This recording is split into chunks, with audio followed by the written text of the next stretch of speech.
लाभार्थी जे आहेत त्या कार्यक्रमस्थळी उपस्थित आहेत, सर्वांना भेटतायत, हस्तांदोलन करतायत मुख्यमंत्री आणि उपमुख्यमंत्री।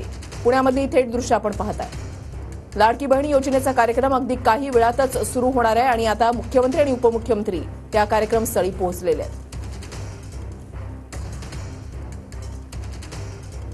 17 तारखेपर्यंत सर्व बहिणींच्या खात्यामध्ये, सर्व महिलांच्या खात्यामध्ये 1,500 रुपये पोहोचतील अशी माहिती सरकारकडून देण्यात आलेली होती। आज 17 तारीख आहे।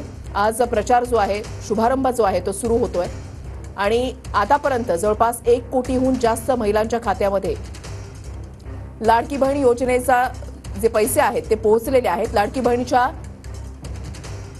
जी पत्रिका होती त्या पत्रिकेमध्ये शरद पवारांचं नाव नव्हतं, मात्र नंतर जी पत्रिका समोर आली त्याच्यामध्ये शरद पवारांचं नाव सुद्धा त्याच्यामध्ये टाकण्यात आलेलं होतं।